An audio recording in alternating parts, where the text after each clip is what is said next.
ETs, Santos e Demônios na Terra do Sol, pelo pesquisador cearense Reginaldo Ataíde.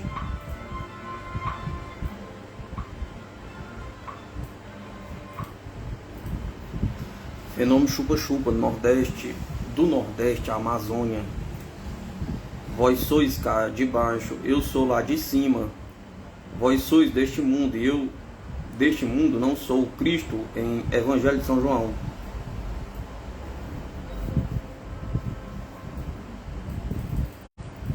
Em 1976, na cidade de Pacajus, a 39 quilômetros de Fortaleza, algumas pessoas foram perseguidas por um estranho objeto que ora parecia um peixe e às vezes era visto como uma esfera luminosa, o que fez com que os pesquisadores acreditassem que fossem dois objetos distintos. O fenômeno aconteceu às 18h30 em vários pontos da região, e o fato das descrições dadas pelas testemunhas coincidirem umas com as outras levou a polícia militar a se empenhar na procura do chupa-chupa, assim denominado pelos rurícolas, que conhece a característica do bicho de chupar o sangue das pessoas, com uma espécie de cano de luz, em companhia de Carlos Cidrão e do subtenente Dimas Leite de Carvalho.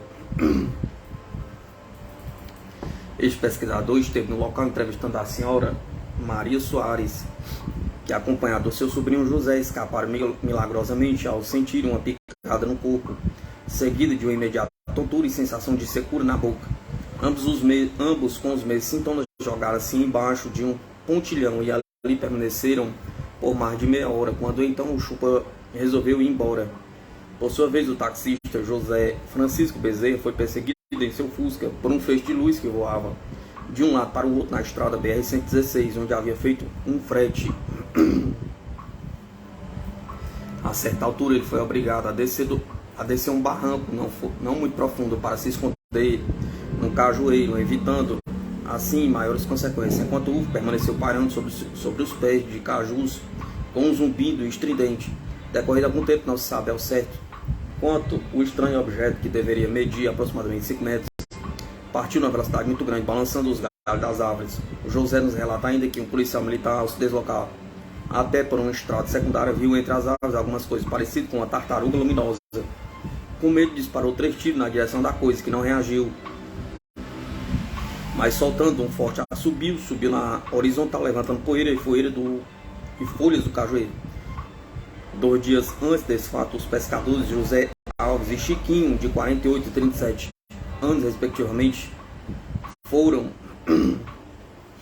jogados na água por causa de um UFO, que descendo velozmente balançou a canoa e a fez virar. A coisa fez tudo de propósito, deu uma descida rápida e passou muito próximo às nossas cabeças. Era luminoso, não parecia um avião ou um outro bicho voador que conhecemos. Não sei o que era, mas penso no tal chupa, não vou garantir.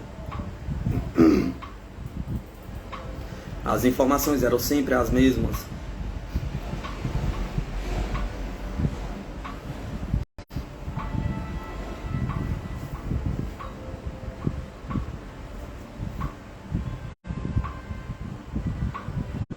Não só em Pacajus, mas também em outras cidades. O fenômeno atormentava os pacatos moradores do sertão cearense, fazendo com que procurássemos esclarecer o que realmente estava acontecendo, mas sem um resultado satisfatório. Pois sempre que íamos à procura do tal chupa, ele não aparecia, e já acreditávamos que estávamos sendo observados também. Publicamos sucessivas reportagens sobre os fatos,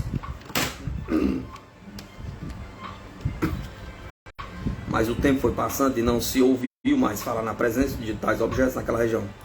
Já havíamos realmente esquecido aqueles acontecimentos quando lemos no jornal maranhense a notícia de que estranhos objetos aéreos sobrevoavam a região litorânea, ferindo pescadores e chegando a matar um deles. Sem pestanejar, fomos para São Luís, Maranhão, e lá seguimos para São Bento, São Vicente, Bequimão, onde um maior número de avistamentos estava acontecendo, conforme foi possível confirmar posteriormente.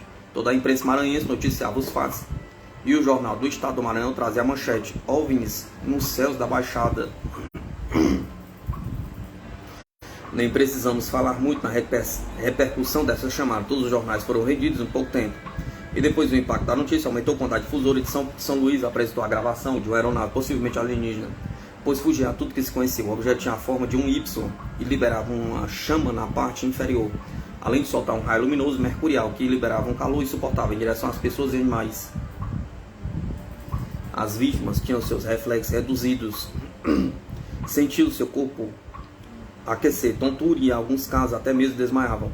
Quando a luz as atingia, causava leves queimaduras que provocavam muita coceira em todo o corpo. Em Guaramiranga, uma das vítimas, o lavrador Vicente Gomes, viajava a cavalo quando sentiu que algo anormal estava acontecendo. Uma vez que seu animal parava e às vezes dava pequenos relinchos, características, segundo ele, de um animal que sente a presença de assombração. Olhou para cima e viu algo luminoso em formato de um papagaio. Puxou bruscamente as rédeas do animal, fazendo com que ele estagnasse de uma vez e ficasse rodando, jogando o seu dono ao solo. Ele ainda viu a luz muito forte, mas não sabe se desmaiou devido ao medo. A reação da luz ou se bateu a cabeça no solo. Ao chegar em casa, contou à família, alertou seus 8 filhos para que não saíssem mais à noite, pois poderia ser vitimado pelo Chupa. Lá o UFO era conhecido por esse nome. Além de Vicente Gomes, outras vítimas apareceram em Guaramiranga. No mesmo mês, junho de 1977, Raimundo Sossi, da fazenda Arequipa, recebeu uma descarga de luz que ele não sabe de onde veio. Antes de se atingir, tinha visto uma bola de luz que imaginava tenha sido a responsável pelo acidente. Ainda nessa época, outros moradores do lugarejo, Coucima da Silva, José Ceará e Chico, sofreram perseguições, fazendo com que o jornal O Liberal estampasse como manchete rastros de pavor da luz misteriosa. O pânico era geral entre os habitantes. Ninguém mais se atrevia a ir a lugares distantes quando anoitecia, o que fez com que as autoridades se empenhassem em solucionar o fenômeno da estreia-luz. A Mujaci Silva, delegada de Pinheiro, comunicou à delegacia de São Luís que possivelmente precisaria de auxílio militar se não houvesse uma diminuição de ataques, que já estava se tornando uma situação de guerra. Até mesmo policiais militares tinham sido molestados, como o soldado Mário Filho, que testemunharam a presença de 2 UFOs, usando luzes como uma espécie de código Morse para se comunicarem. Quando chegou em São Luís, a solicitação de apoio feita pelo delegado de Pinheiros, o caso foi encaminhado à base aérea local e de lá mandado oficialmente para o Comando Geral em Recife, que por sua vez não tomou nenhuma providência. Embora a documentação contivesse informes oficiais do delegado de São Vicente, José Ribamar Mendes, e o comissário do 3º Distrito, Edgar Salles. Havia também no documento notícias de morte que se apresentavam características estranhas, como por exemplo dinheiro queimado, dólares furados e outros detalhes impressionantes. Mesmo assim, o caso não foi levado a sério por eles, embora a imprensa maranhense explorasse diariamente as ocorrências pedissem um posicionamento das autoridades. Naquela época, este pesquisador conheceu o presidente da Sociedade Maranhense de Astronomia, Eliude Farias, que explicou alguns dos avistamentos, os identificando como sondas meteorológicas soltas no espaço para análise do tempo. A explicação do estudioso para o fenômeno não nos convenceu, uma vez que ignorávamos que tais sondas pudessem queimar alguém, descer até o solo e depois subir numa velocidade incrível, voltando ao local de partida.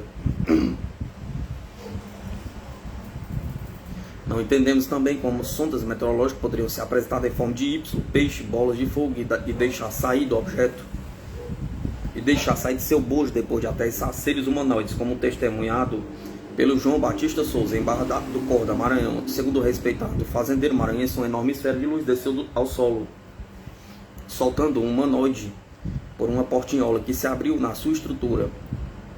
Esse ser era cabeludo, tinha aproximadamente 1,20 m e conduzia uma espécie de farol projetor de raios luminosos arroxeados, além de outros apetrechos esquisitos. Dele também se desprendia um odor desagradável que fez a testemunha sentir náuseas e desmaiar. Encontrado pelo filho, foi levado à sua casa. Passou alguns dias sentindo-se pesado e com dificuldade de locomoção.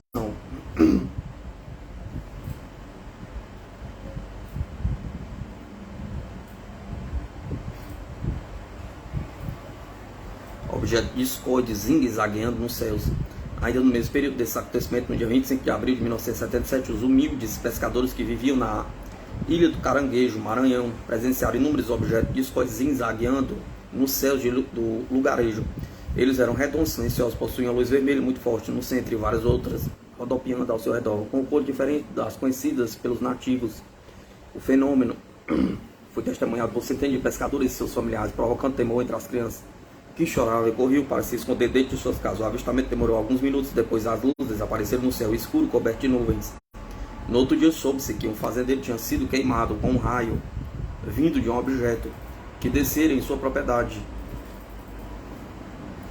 O homem chegou inclusive a procurar cuidados médicos, também vendo o céu claro e estrelado. Alguns pescadores atreveram-se a entrar no mar para dar início à pescaria, como fazia normalmente. Entretanto, infelizmente, desta vez não regressaram ao porto no dia seguinte, fazendo com que alguns colegas de ofício fossem procurar o veleiro, encontrando a deriva. Depois verificaram que o seu convés estavam 4 homens deitados e um deles, José, morto. Ficaram aterrorizados, pois não conseguiam imaginar o que poderia ter acontecido ao homem. Mais à frente estavam os outros pescadores desaparecidos. Firmino, deitado em estado de choque, apresentava queimaduras graves, enquanto Aureliano, sentado no convés, balbuciava frases incompreensíveis, chegando a chorar e murmurar: a luz, a luz. Apolinário, por sua vez, tremia muito, apresentava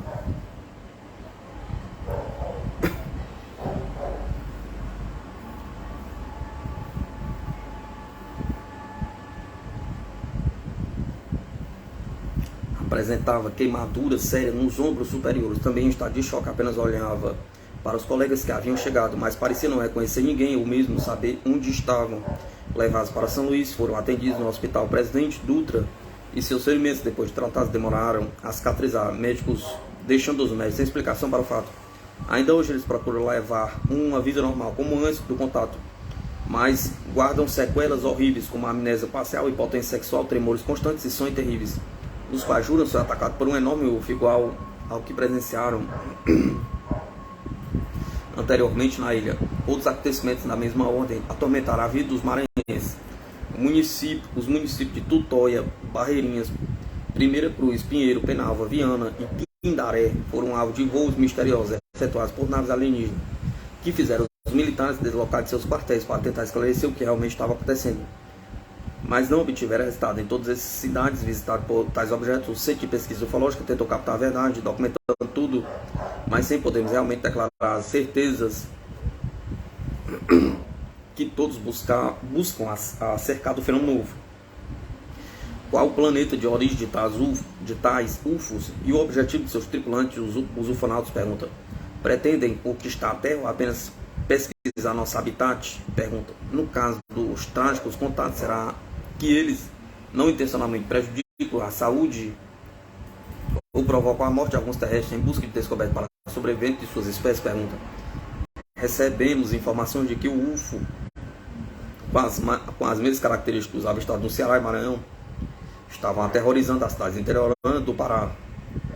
Imediatamente fomos até aquele estado e lá, por intermédio do pesquisador Paulo Lemos, entramos em contato com pessoas que haviam avistado objetos aéreos nos bairros mais populosos de Belém, como em Mosqueiro, Nazaré,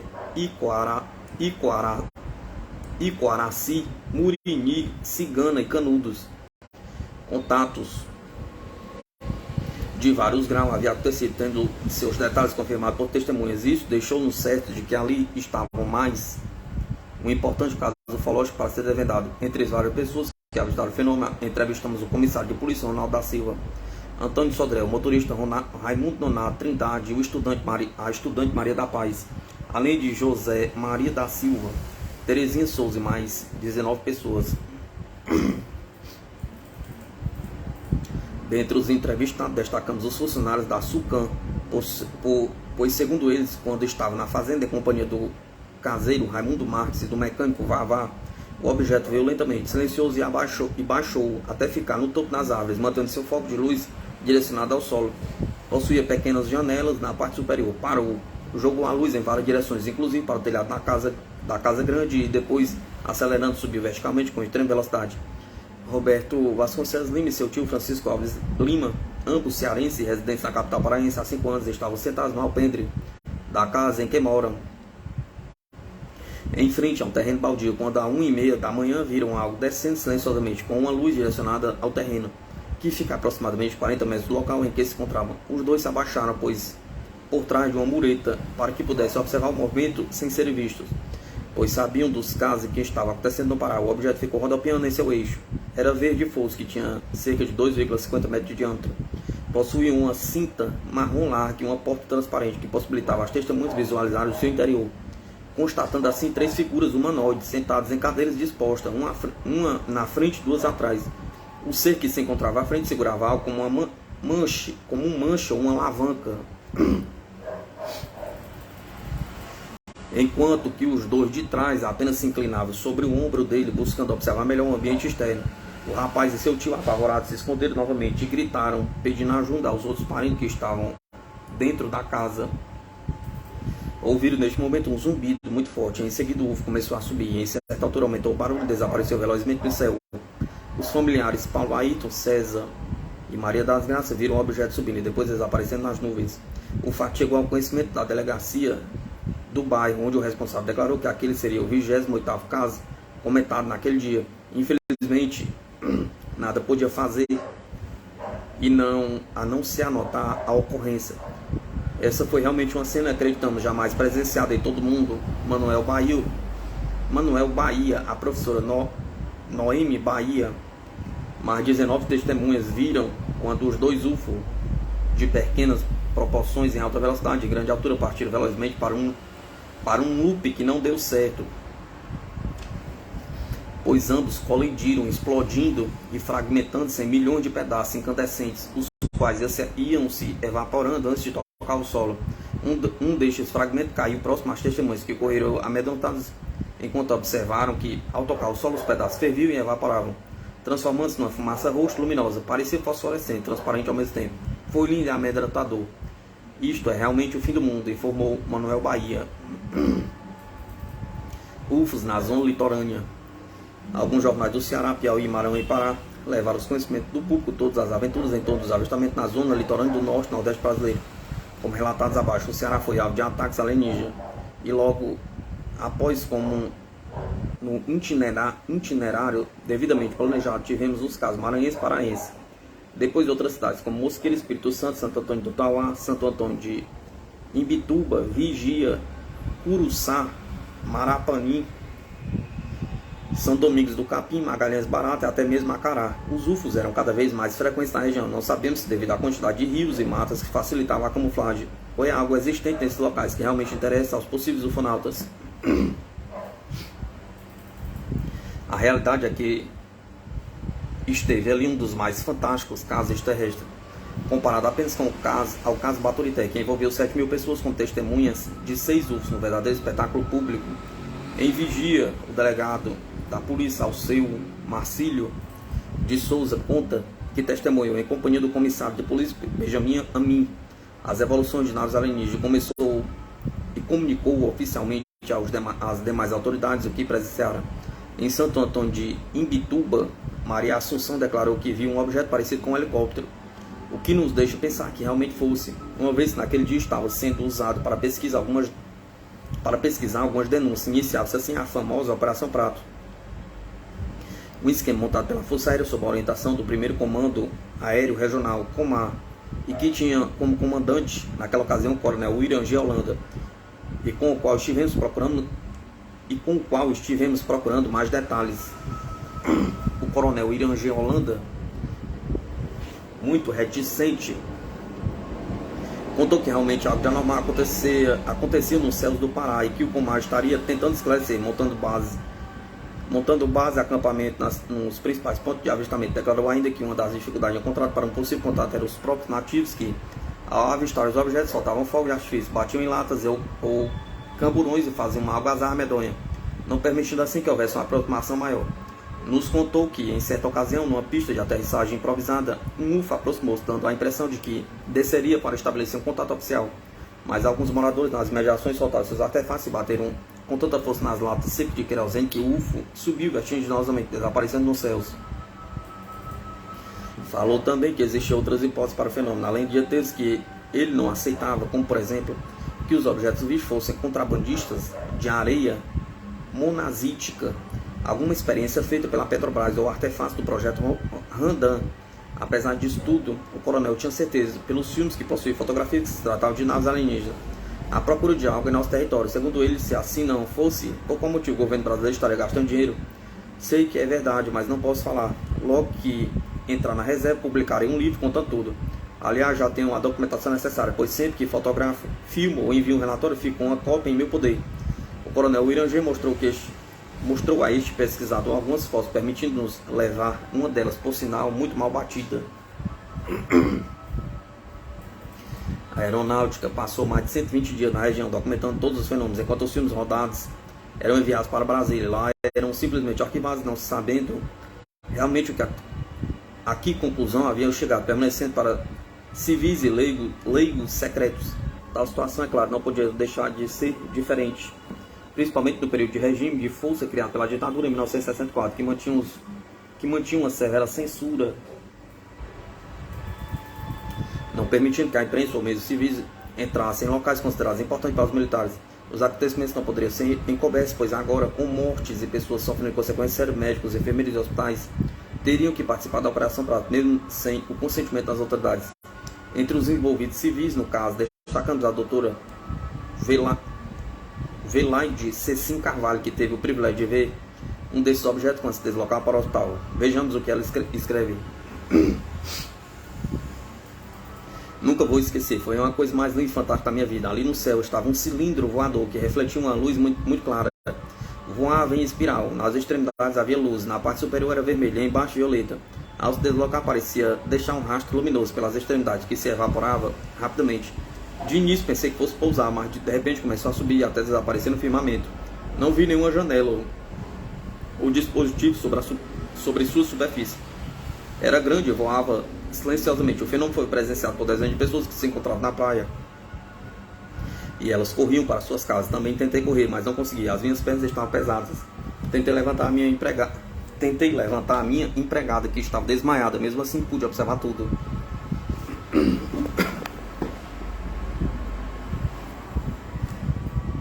Segundo outro médico envolvido no fenômeno chupa-chupa, o Dr. Orlando Zogby, que atendeu a Aurora Fernandes, atacado por um UF com marcas no seu esquerdo, as visões observadas pelos pacientes atacados pelos vampiros extraterrestres eram fruto do estado de alma. Zogby teoriza que o fenômeno estava em sintonia com o inconsciente das vítimas, produzindo uma excitação psicomotora. Logo, as lesões observadas nas pacientes são devidas às reações de horror ocasionadas pelo choque adrenérgico, pois as mulheres instintivamente, no ato de proteção, levam as mãos aos seios e a ação motora contraída as mãos em garras, ocasionando as lesões nas glândulas mamárias, diz. A explicação do Dr. Orlando não traduz a verdade dos ataques acontecidos em dezenas de mulheres e homens naquela região. Outras testemunhas confirmam a veracidade do chupa-chupa, entre elas Claudomira Paixão, Milton Cardoso, Maria Augusto de Oliveira, Maria Carmen, Socorro Lobos e outros. A imprensa paraense, por intermédio dos veículos de informação Província do Pará e Estado do Pará, além de rádios e TVs, levavam os fatos ao conhecimento do público, apesar da existência de intensa censura exigida pelos militares. Um dos jornalistas que deram cobertura ao fenômeno chupa-chupa ou Operação Prato foi Álvaro Martins, que não mediu esforço no sentido de divulgar os casos bizarros acontecidos naquele estado. Daniel Rebício Gise, ufólogo paraense residente na época em Curitiba, ao regressar de Belém, passando por Fortaleza, declarou que procuraria esclarecer tudo o que aconteceu naquele estado, escrevendo depois o livro Vampiros Extraterrestres na Amazônia, rica em detalhes que retratavam tudo o que aconteceu naquela região inóspita. Quando veio para Fortaleza, Daniel pesquisou alguns casos acontecidos no Ceará, indo conosco a Pacajus, onde os primeiros casos de chupa-chupa aconteceram em nosso país. O coronel William G. Holanda, ex-comandante do Comar em Belém, mudou-se para a capital cearense, permanecendo algum tempo como membro do Centro de Pesquisa Ufológica do Ceará, em cujas ocasiões nos mostrou uma farta documentação e o esboço de seu livro, no qual pretendia contar toda a verdade, pois agora não tenho mais satisfação a dar a ninguém. Entre a documentação que vimos estavam 19 filmes do tipo Super 8, mais 50 fotografias em preto e branco e anotações em papéis timbrados da aeronáutica, entre elas os mapas da região que indicavam locais de avistamento de UFOs. Além disso, o documento escrito pelo coronel distribuído a alguns ufólogos continha autorizações secretas para deslocamento de militares.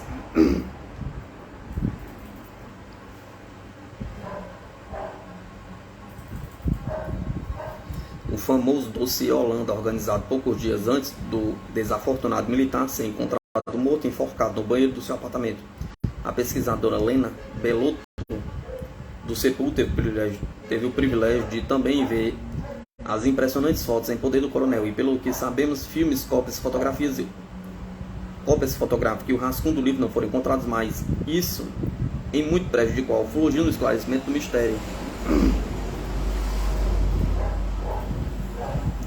Estranho C é capturado no interior do Ceará. As implicações dos usos para a segurança nacional são de grande importância, dado que as intenções destes visitantes continuam sendo desconhecidas. Documento Majestic 12. A região conhecida como Boqueirão, município de Sobral, Ceará, foi sobrevada por estranhas naves prateadas que refletiam a luz solar. Segundo testemunhas, eram cúmulos luminosos que desobedeciam ao trajeto normal das demais nuvens, indo contra o vento, subindo e descendo numa velocidade impressionante. O fenômeno, que teve início acima da Serra da Meruoca, deixou a população inquieta e temorosa de que estivesse se aproximando do fim do mundo, previsto por Nostradamus. O fato acontecia pela manhã, geralmente às 9 horas, à tarde depois das 14 horas e à noite, quando tais nuvens pareciam possuir luz própria. No dia 10 de agosto, algo mais apareceu nos céus entre as regiões do Boqueirão e a Serra da Meruoca. Um estranho objeto semelhante a um espelho descia balouçando como uma folha seca solta no espaço, ora vista de perfil como um risco luminoso, ora como um enorme disco refletindo a luz solar, prejudicando a visibilidade e causando dor nos olhos de quem olhasse. O espelho, como os nativos o chamavam, pousou numa região inóspita, sem possibilidade de acesso, a não ser de helicóptero. O ocorrido teve grande repercussão na região, sendo inclusive noticiado nas estações de rádio de Sobral, o Centro de Pesquisa Ufológica.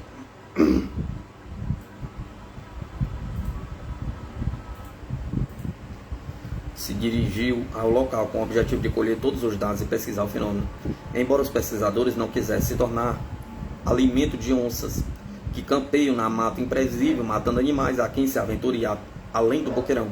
Depois da aterrissagem e decolagem do suposto espelho, algo anormal passou a acontecer nos sítios próximos. Cabras e cabritos foram atacados e tiveram seu sangue sugado sem deixar vestígios, apresentando todas as características do fenômeno chupa-cabras. Estranhamente, somente os caprinos eram vitimados. Nos chiqueiros, os outros animais, burricos, porcos, galinhas e capotes, eram ignorados pelo predador. O mais impressionante é que os cães treinados para a guarda dos currais permaneciam dormindo toda a noite durante o ataque, permanecendo hipnotizados. Mesmo pela manhã, dormiam até mais tarde, declarou o dono de um sítio na região. Nossos pesquisadores, Hélio Loyola, Reginaldo Menezes e Jacinto Souza. Este último patrulheiro rodoviário e nosso contato na região foram até o local dos ataques e descobriram que haviam sido resgatados a hipótese de agressões por onças, guaxinins ou cães raivosos, uma vez que as vítimas não tinham a pele dilacerada.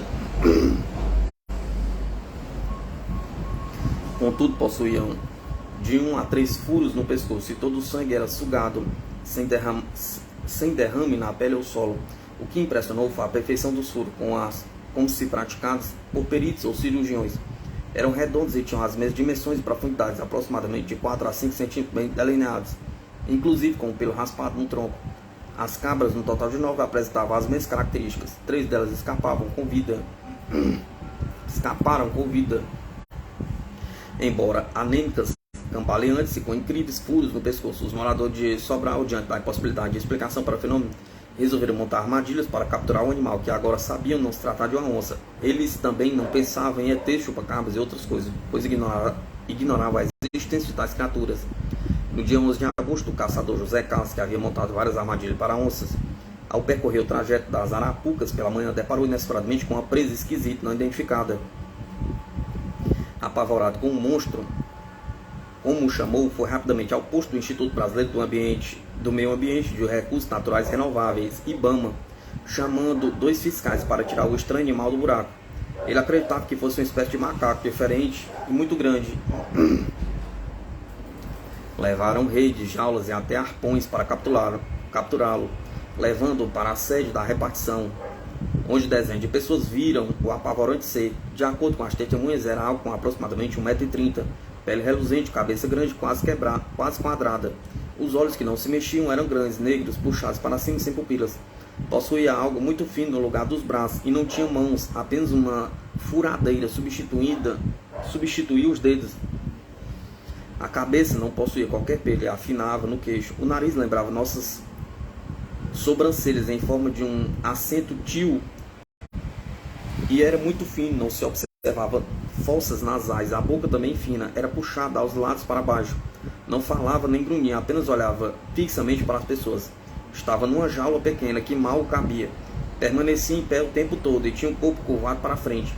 Exalava mau cheiro e em alguns momentos virava-se um pouco sobre os pés curtos e chatos. As pernas tinham uma espécie de inchaço no lugar das coxas, no lugar de coxas, e afinavam no que pareciam ser joelhos. A polícia foi avisada, possivelmente pelo rádio, comunicou o fato ao IBAMA em Fortaleza. Acreditamos que receberam ordens para que o animal não fosse visto por outras pessoas, pois todos os presentes foram retirados do quarto em que o C se encontrava, orientados a sair das proximidades da pequena casa onde estava instalado o posto do órgão, composto de uma sala e 2 quartos, um dos quais estava a jaula com a criatura. Naquela hora em diante, ninguém mais pôde se aproximar do local e as pessoas que haviam visto a coisa foram informadas que se tratava de uma espécie de macaco. Além disso, não deveriam inventar histórias, pois poderiam se prejudicar. Isso fez com que as testemunhas ficassem arredias aos pesquisadores, que também foram proibidos de entrar no recinto. Embora acompanhados por um policial rodoviário fardado, os membros do CPU não tiveram permissão. Os fiscais alegaram que tinham ordens para que ninguém entrasse, inclusive policiais. Sentindo a impossibilidade de fotografar, o C, L e os demais pesquisadores foram à procura de outros testemunhas e de provas mais consistentes. O radialista Jair Korvalik, que havia alertado os acontecimentos e declarado ter visto o animal preso, seria uma excelente fonte se ameaçado de processo por não apresentar provas concretas, não tivesse desaparecido da cidade. Ele viajou para um lugar desconhecido, abandonando inclusive seu programa de rádio, um dos mais ouvidos na região. Atualmente, Korvalik nega-se a comentar o fato e procura desconversar o assunto, pedindo desculpas e retirando-se discretamente. Quanto ao prédio do IBAMA, algumas pessoas comentaram que o bicho havia sido levado numa caminhonete coberta com uma lona, tomando a estrada para Fortaleza, com jaula e tudo. Na capital cearense, o Dr. Siqueira, integrante do antigo Serviço Nacional de Segurança, SNI, localizou um dos diretores do IBAMA almoçando no restaurante do francês. Obteve a informação de que ele ignorava o fato e, oficialmente, nada ou nenhum animal havia entrado naquela repartição. Informou que um de seus colegas, também diretor, estivera na região nos dias citados por nós, sem que soubesse de algo a respeito dessa estranha criatura, a não ser de algumas enigmáticas tartarugas enviadas para a Serra de Ibiapaba. Voltando ao local, Hélio, Edinaldo e Jacinto encontraram outras pessoas que viram o C e, coincidentemente, desenhando isoladamente sem saber detalhes um dos outros, fizeram retratos falados muito minuciosos e parecidos, o que significa que realmente testemunharam algo em comum. O responsável pelo posto do IBAMA e um vigia declararam desconhecer qualquer coisa sobre o tal animal. Segundo eles, o que havia saído da instituição, levado uma caminhonete, eram tartarugas enviadas para Tianguá. No entanto, a estrada que vai para aquela cidade, na Serra da Ibiapaba, é totalmente oposta, seguida pelo veículo condutor do possível alienígena. Atualmente, várias versões e boatos se proliferam nas redondezas. Uns declaram que a cabeça do suposto animal parecia formada de um metal reluzente, ao que atribuímos a pele lustrosa que ele apresentava, o mesmo capacete espacial com oxigênio. Outros dizem lembrar uma onça em pé, na cor amarela e reluzente, com um olho só no meio da testa. Agora, com a presença da polícia e pessoas mais esclarecidas, surge a versão de que o C era um ET, que havia sido deixado por um UFO atrás da sede da Meroca, o qual assemelhava-se a um enorme espelho redondo, refletindo a luz solar. Pela primeira vez falou-se em seres extraterrestres nesse complicado caso. Na realidade, com a experiência adquirida nestes 40 anos de pesquisas, nada conseguimos esclarecer. Somente sabemos que um caçador e 2 fiscais do IBAMA capturaram algo, colocaram numa jaula e levaram para o posto daquela repartição. O ser prisioneiro no início foi visto por dezenas de rurícolas residentes nas imediações, até quando a polícia os proibiu de se aproximar do local, que estava guarnecido por 2 fiscais. Apuramos também os possíveis agentes federais ou do Exército, a paisana. Haviam estado no local, tomando a frente no caso e abafando toda a ocorrência. As versões são inúmeras e agora já não se pode saber o que realmente aconteceu. As testemunhas não falam, nos evitam, e mesmo as que haviam declarado o que presenciaram, ao nos aproximarmos, vão saindo de fininho, demonstrando receio. Declaram que não viram nada, não sabem de nada e não haviam visto nenhum animal estranho. Assim temos mais um caso, possivelmente ufológico, abafado por quem se acha com o direito de omitir a verdade.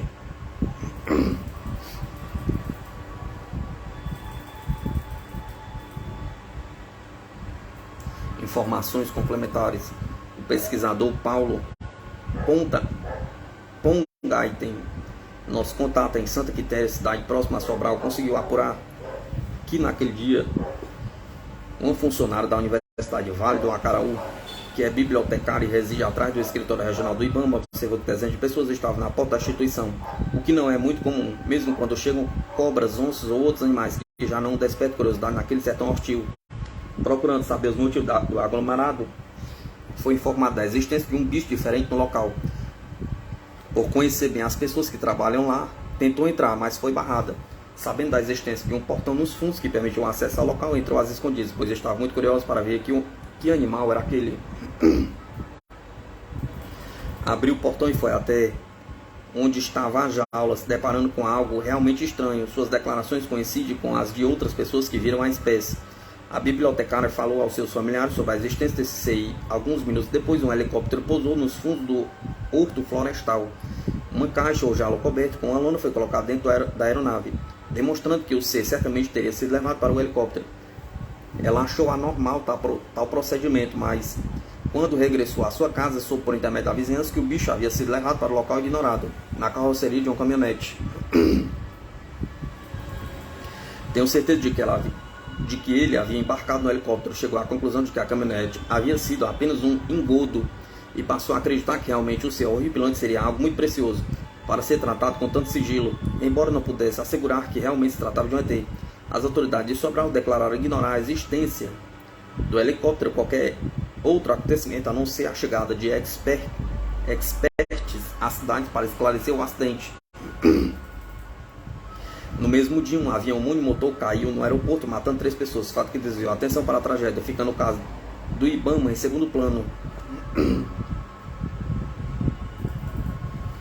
Também na Serra de Ibiapaba, o estranho objeto aéreo que reflete a luz do sol, conhecido no Boqueirão como espelho, também foi avistado na Serra de Ibiapaba, a 250 km de Sobral, com as mesmas características declaradas por outros testemunhas. Houve inclusive uma aterrissagem na murada que desce para o Ipu, mais ao norte da Serra Grande. Esta cidade anteriormente foi invadida por jornalistas e repórteres que teve buscado de TV buscando matérias interessantes, pois dezenas de rurícolas tinham sido perseguidos e atacados por um estranho objeto que vinham às encostas da serra.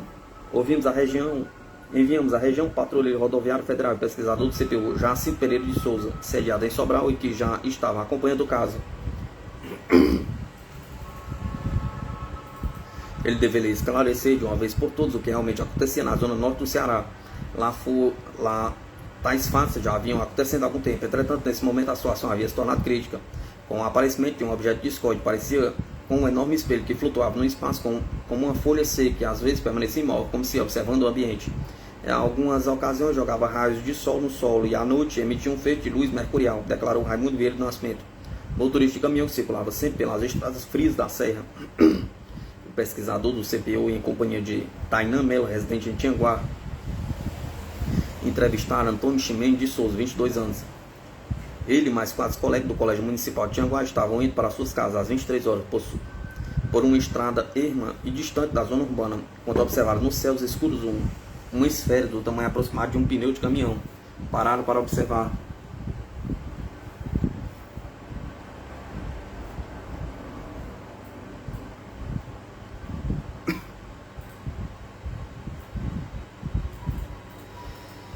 E como o fenômeno se intensificava, resolveram correr e se esconder na mata, evitando assim problemas mais sérios como estava acontecendo com outros moradores nas imediações, fatos que os deixaram prevenidos para qualquer anormalidade, principalmente nos céus.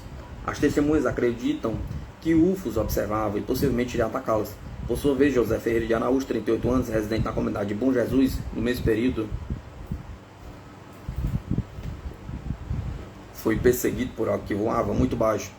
Era silencioso, descia em sua direção. Apavorado, correu e jogou-se no alpendre de uma casa abandonada, escapando assim do objeto, que ainda parou sobre o casebre e depois saiu lentamente. Flávio e Geisa Portela também foram vítimas do misterioso objeto que inesperadamente surgiu sobre suas cabeças, fazendo com que Geisa, aos gritos, pedisse socorro. Seus pais, chegando ao local, também puderam presenciar o fenômeno, que subia e desaparecia entre as nuvens escuras, deixando algo como uma corrente ou fileira de luz em formato de S, que aos poucos se evaporava. Flávio e Geisa sentiram náusea, vômitos e tremores, melhorando somente no dia seguinte. Foram acometidos por uma sede incurável, desânimo físico e um cheiro esquisito de queimado nos braços. Embora os pelos não houvessem chamuscado, Tainá Melo detectou, ainda que nas proximidades do surgimento do espelho, o cadáver de uma mulher tinha sido encontrado no garejo de São Benedito. A vítima estava com a caixa craniana cerrada aberta e não havia uma gota sequer de sangue, que parecia ter sido retirado cuidadosamente. Nem tão pouco fragmentos do cérebro foram encontrados. A polícia, totalmente desesperada, considerou que a polícia, totalmente despreparada, considerou que a mulher havia caído e batido a cabeça numa pedra, embora não houvesse pedregulhos nas imediações. Segundo o laudo, ela deveria ter escorregado, caído, levado a pancada, quebrado o crânio e o cérebro comido por algum animal que, sentindo o faro foi até lá.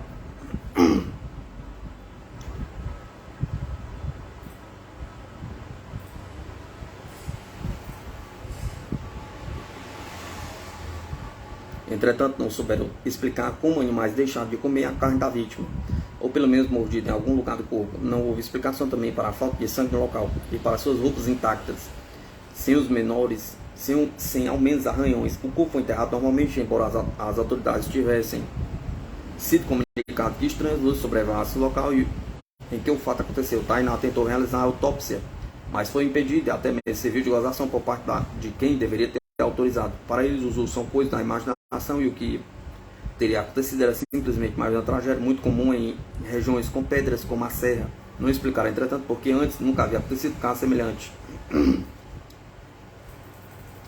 Recebemos a ligação de um médico com consultório em Tapajé, nos informando que a senhora Júlia Moreira, conhecida como Julita, estava apresentando algumas inexplicáveis marcas nos membros superiores, alegando tratar-se de queimaduras causadas por um objeto estranho, em forma de robô, que velozmente desceram sobre sua casa, na cidade de Tijujoca.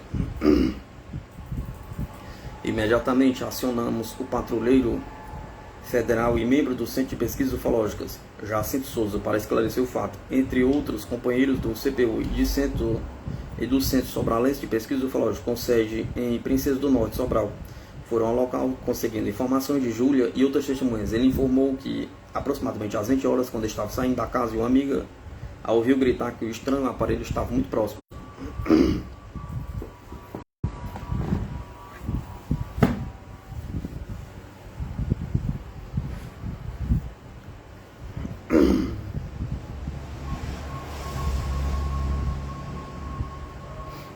Não dei muita importância, mas mesmo assim olhei para cima e vi algo que descia em minha direção. Pensei num estranho objeto que constantemente estava sendo avistado por aqui.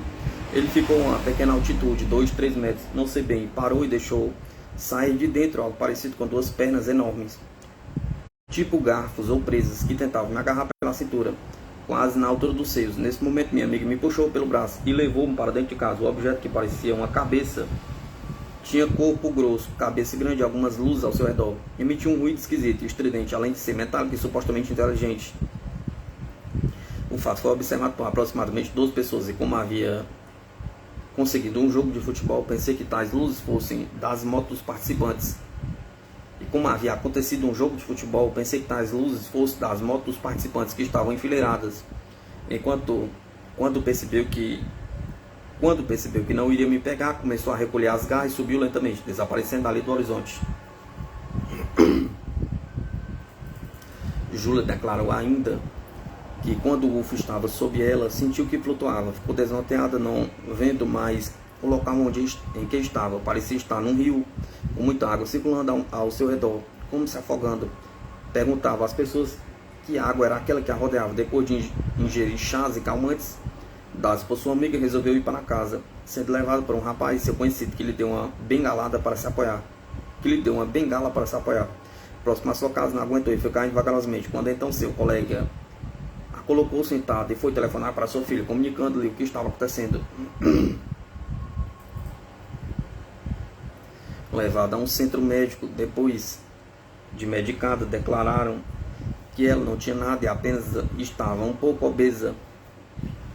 Sua filha, que reside em Fortaleza, ao chegar, levou Julita ao Dr. Ubiraci, na cidade de Itapajé, a qual confirmou não haver problema algum, apenas existia no corpo algumas marquinhas nos membros superiores, podendo ser causado pela queda nas proximidades de sua casa.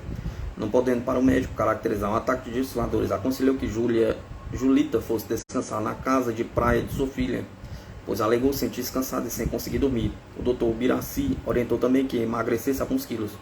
Além de Julita, outras pessoas viram o objeto sobrevoando a região, entre elas uma que diz ter sido perseguido pelo aparelho 3 vezes. E Carmélio, que ao ver o UFO sob si desmaiou. Ele deslocava-se da casa grande para o campo, onde ia deixar a comida dos roceiros. Além dessas informações, algumas mais foram detectadas, deixando assim claro que no norte do Ceará, em Sobral, Massapê, Ipu, Itapajé, Tijuçuoca e outras cidades, mais o espelho sobrevoou nossos céus, causando pânico entre rurícolas, caminhoneiros e viajantes, deixando patente que algo, além de aviões e helicópteros, estiveram nesses locais e pelas características não poderiam ser terrestres.